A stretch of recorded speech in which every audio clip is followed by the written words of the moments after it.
Cases of communication between different species are special. Here, the message must be easy to understand. There are universal languages, and they are understood at a genetic level.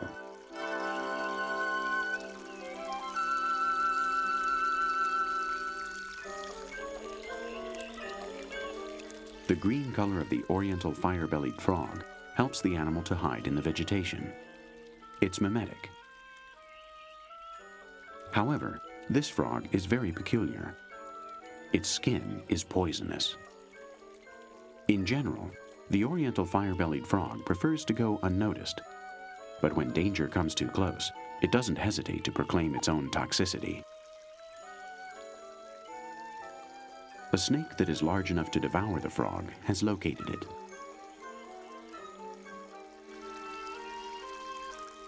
Therefore, the frog must present a powerful argument to avoid ending up in the snake's stomach.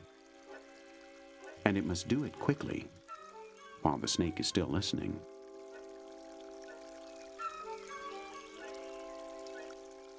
The weighty argument the frog uses is its red belly. I'm poisonous, so if you bite me, both of us will die.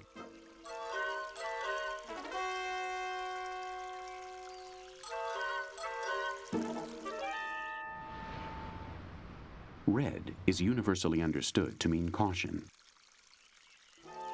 And the reptile is aware of the message the frog is sending. It goes away. The snake has followed the indications of this living traffic light and has stopped at the appropriate moment. Red and green are obeyed even in the jungle.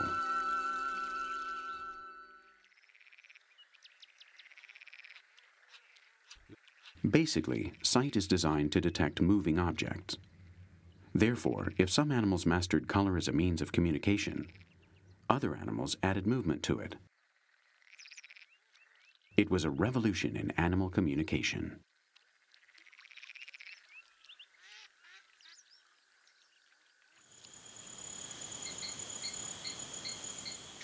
In the dark rainforest, the effect is even stronger. Used to living in the dark, these flies make use of any sunlight to make their wings shine. Males want to seduce females and to keep away their rivals. By moving their wings in their secret code, they have turned their wings into signaling mirrors and have become visible.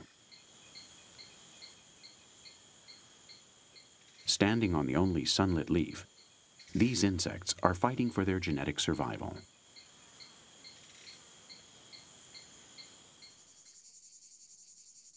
If we were to learn from them, we ought to include in our survival kit a mirror, but with a more practical idea.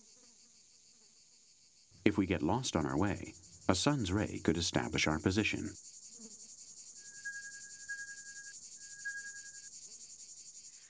Once you're a stone's throw away, sign language is expressive and efficient.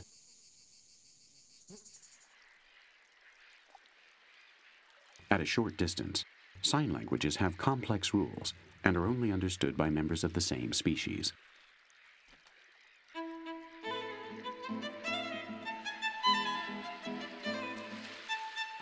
An outsider would admire its aesthetic beauty, the beauty of the dance, but wouldn't grasp its meaning.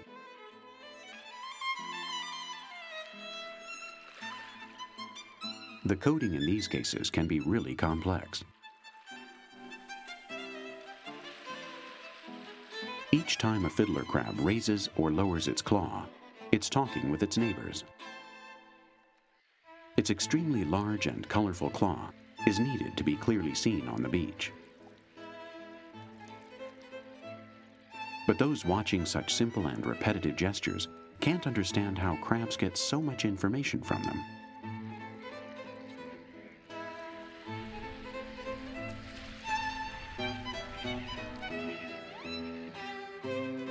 The thing is, fiddler crabs know who owns which plot, the size of its property, its borders, and which hole they must go to hide. It may seem like something else, but on this busy beach, the only things you can hear is, "You can't go this way," "This site is taken," and I don't agree with you.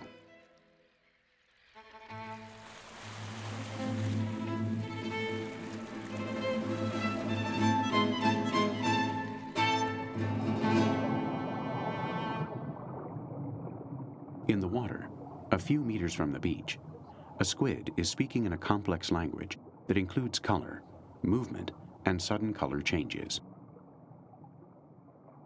It's a master of body language.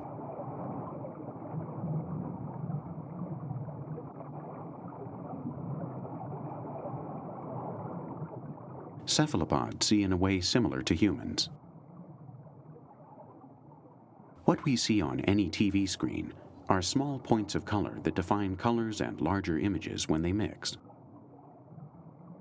All of these pixels work towards the same thing, and they offer information 25 times per second. To send their messages, the skin of squid and octopi must work like a TV screen.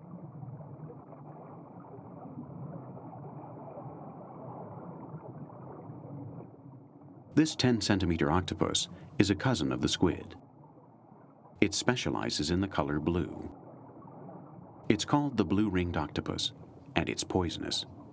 Its sting can be deadly for an adult man.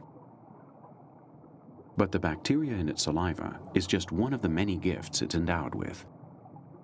Its best weapon is its skin. It can make itself invisible. It adapts to the bottom's color and appearance. Sometimes it changes its color so that you can see it. It's a warning. It's establishing that it is dangerous and that it is at home. Its ring's colors are contrasted and increased by mixing black and electric blue over an almost white skin. It's a living visual warning.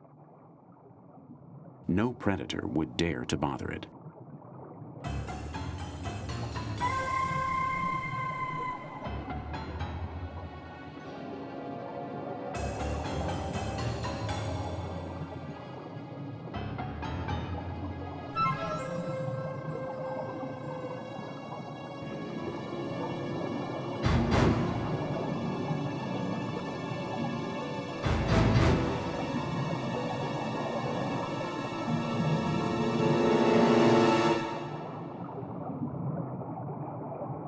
The octopus's prey is cornered in its own home. But an intruder has witnessed the hunt and is hungry enough to fight for the crab.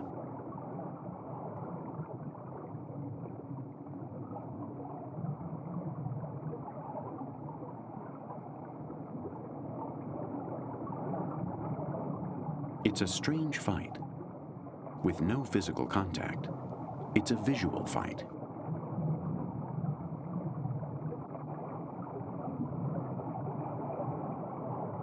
The tension makes the fighters forget the prey. The invader threatens the landlord with every known and brilliant insult. The legitimate owner brandishes the same reasons. Now the octopus that swells its head the most and looks bigger will win. Both of them are aware that the rival understands the message it is sending, and they are similar in power and size. In the end, the home team wins. Very excited and determined to keep anyone else from getting its meal, the winner recovers its prey.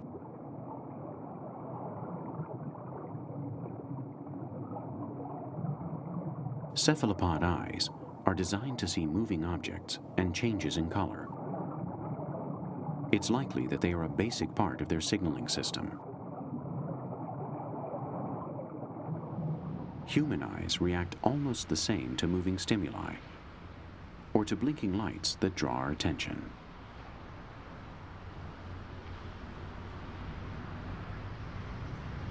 The fact is, continuous signals are not as attractive as blinking ones. Octopi and squid have known this since ancestral times. People in traffic control, advertising, or sales have been making use of it for the last 2 days. It's true that some people botch it all up, but you may pay too high a price for not following certain warnings.